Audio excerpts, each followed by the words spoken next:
had a distortion. When my sister is a teacher, when she retires, kujenga nyumba flat.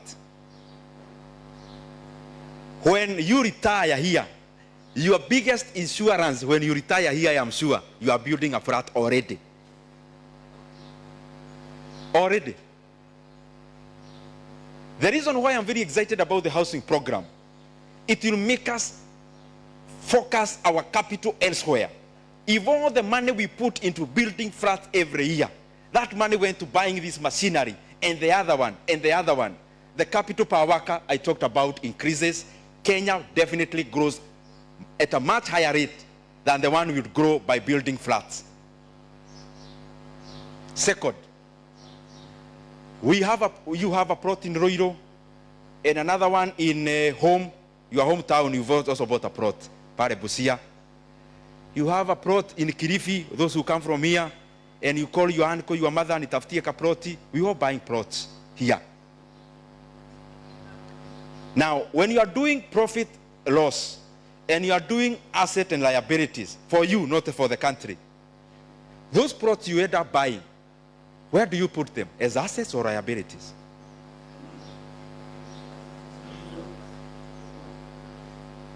Some of you have 8 plots, 3, 4, 5. Now, this plot when you buy, and you have a plot of 100 by 100 somewhere, what comes to you as the owner of the plot? One is security for the plot. Usiende upate mchanga imemwagwa hapo, ama lori ya kakoto. So what do you do immediately? You're bringing somebody to look after your plot. Then the other one you have in Kisumu Dala. You also take another person to look after your plot. So when you do your monthly revenues for a business you have somewhere for the salary, what is the outflow? Yes, food, school fees. The other outflows, plot ya Mombasa nalipa caretaker, plot ya Kisumu Dala nalipa caretaker. So is that an asset or liability? Food for thought. Please, as we move out of here, this is my own opinion. I've been in the stock market for some time, which you know. It's I don't need to hide because I also don't like hiding under proxy accounts and the rest. As an economist who has gone and done predictions in class, because we work with predictions, time series data and such. When you look at Kenya now, those who have been investing in fixed income instruments like treasury bonds and bills, and also who've been investing in infrastructure bonds, I want you to go and think, is that trade likely to continue on an upward trend? Are we likely to buy infrastructure bond at 20% or actually lower than you bought last month? What am I trying to say? When the economy grows like this, interest rates are going up, they can only start going down. And I can guarantee it's very unlikely that the Fed rate is going to go higher. And therefore that the CBR rate is likely to go higher. So when there is a signal of CBR going lower, what happens to fixed income instruments? Think about it as an economist. And therefore, so that you know the monies you have currently. Now, when the rates are going up, stocks market gets beaten. So you see share prices are already too low. Kenya is a classic example.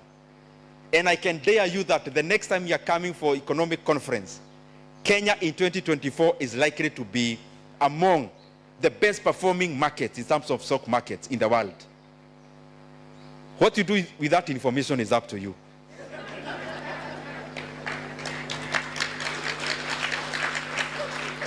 When you hear the government is saying, and the president himself says, companies owned by government will be giving a dividend payout of 80%. When you hear of such, as an economist here with a master's, and you hear that and you go home, what comes to your mind? How many companies that the government has a stake which are listed, which you can also own, and therefore, together with government, uchikirie koti ya serikali? So that when they are paying dividend, you know they are not only paying to government, they'll be paying to all the shareholders. What to do with that information is up to you. Thank you very much. May God bless you.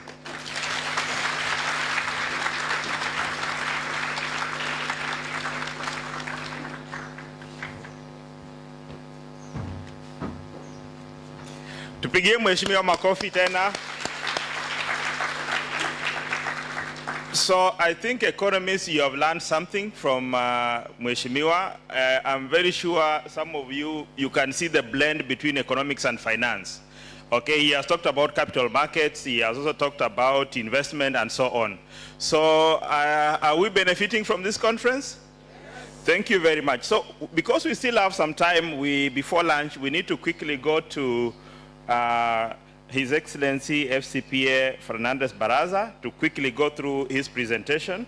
And his presentation is on mainstreaming public-private partnerships in counties as a tool for resource mobilization. Karibu sana mheshimiwa.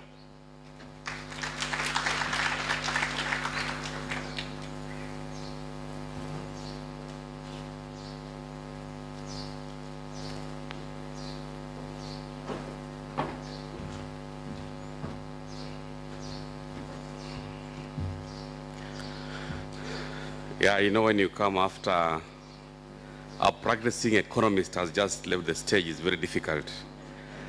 I want to appreciate the chair budget, Mheshimiwa Ndindi Nyoro, for highlighting some of the numbers which have always been a contradiction, especially when the public is trying to understand how its government are trying to make sure that Kenyans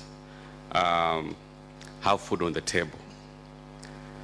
The chair of ESK, Dr. Dunston Ilwodi, the vice chair, chair of budget, Mheshimiwa Ndindi Nyoro, MP for Kangema, Mheshimiwa Kihungi, all the invited guests, ladies and gentlemen, good afternoon.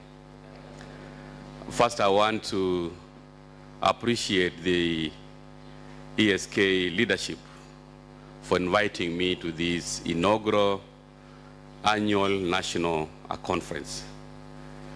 Just having listened to the 25th chair of the Institute, you can clearly see that the journey of 1,000 miles started with one step. I'm very proud to have served as the chair, the 21st chair of the Institute, and some of those hard decisions that you are making 8 years or 9 years ago, you can clearly see they have actually put the Institute to a trajectory that most of the professions are now looking at the Institute as a very successful institute. So for you to have a good future, you must make hard decisions. And that's what we did in establishing the CPS Center. It was very hard, but members were very committed. So as leaders, we are expected to provide leadership.